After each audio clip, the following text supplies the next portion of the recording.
And so the courier who had cheated death in the cemetery outside Good Springs cheated death once again, and the Mojave wasteland was forever changed.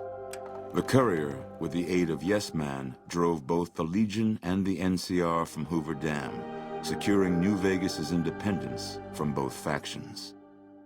With Mr. House out of the picture, part of the Securitron army was diverted to the Strip to keep order. Any chaos on the streets was ended. Quickly. Chaos became uncertainty, then acceptance with minimal loss of life. New Vegas assumed its position as an independent power in the Mojave. Supporting the ideals of independence, the courier was recognized as the woman responsible for a truly free New Vegas. She ensured that Mr. House's tyranny was broken, and that neither Caesar's Legion nor NCR would ever gain control over New Vegas. Tabitha and Rhonda went east, through Caesar's land. Occasionally, tales of their exploits found their way back west, though few believed them. Eventually, the stories concerning the duo were collected and published, and proved to be quite popular with children.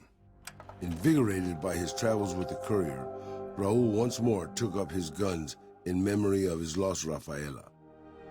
Soon after, the Mojave was filled with tales of the ghost vaquero who hunts down those who prey on the weak. Though the wasteland became anarchic after Hoover Dam, the boomers' display of power dissuaded fortune seekers from attempting to penetrate Nellis. The peace with NCR served to ease Veronica's worries about the Brotherhood's immediate future.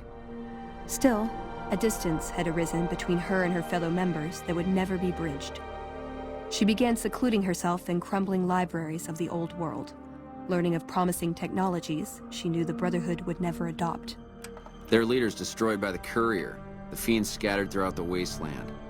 Without the organization of Motor Runner, Cook, Violet, and Driver Nephi, they were easy prey.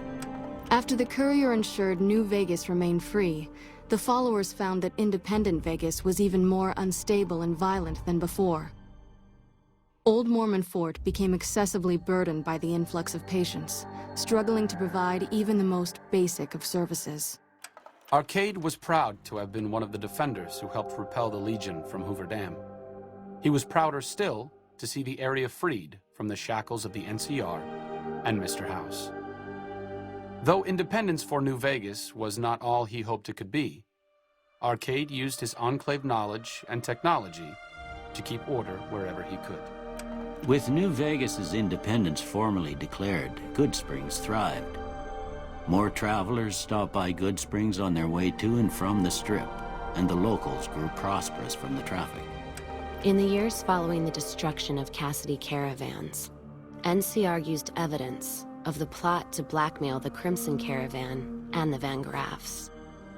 NCR enacted strict trade laws with little resistance, strengthening their supply lines and their position in the Mojave. Cass lived to see the Courier bring down 3 armies, and by her count, that was 3 more than she'd expected. She kept quiet about that, though. During the Battle of Hoover Dam, the Great Khans quickly evacuated Red Rock Canyon and headed north and east into the plains of Wyoming. There, they reconnected with the followers of the Apocalypse and rebuilt their strength. Bolstered by ancient knowledge of governance, economics, and transportation, they carved a mighty empire out of the ruins of the Northwest. Thanks to the Courier and Lily, a cure for the Nightkin's schizophrenia was found shortly after Dr. Henry's experiment concluded. Nightkin and other super mutants in the wasteland flocked to Jacobstown, and the town became known as a haven where a mutant could find peace.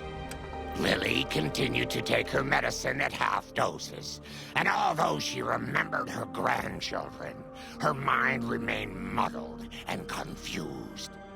Eventually, she parted ways with the Courier and traveled west, seeking the remnants of her past. Following the Second Battle of Hoover Dam, Freeside came to be known as one of the more stable areas in the region. Ironically, NCR refugees found Freeside safer than most of the rest of New Vegas, where resentment still lingers.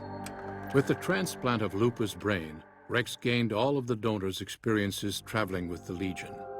These melded well with his own memories of the Legion, and his new mind quickly adjusted to the myriad memories. Shaped up by the Courier's advice, the Misfits distinguished themselves during the Legion's attack on Camp Golf. Mags was finally promoted to sergeant, and the rest of the Misfits received an official commendation. They continued to serve with distinction for many years. Though Novak was a low-priority target for the Legion, many of Novak's citizens died in its defense. In the weeks that followed, several bright followers returned to Novak to help restore its defenses, allowing it to remain independent of NCR.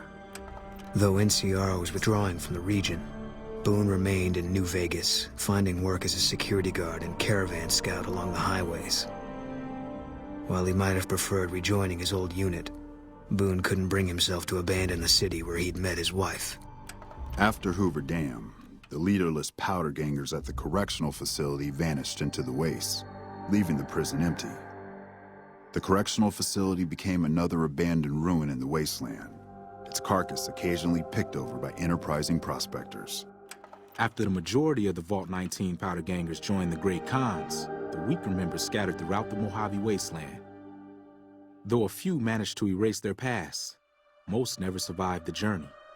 After Hoover Dam, Sheriff Myers runs Prim with his own style of frontier justice.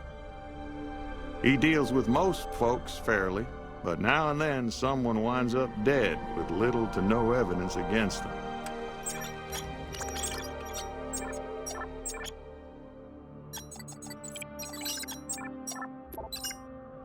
After the death of Chief Hanlon, the power of NCR's Rangers was broken for years.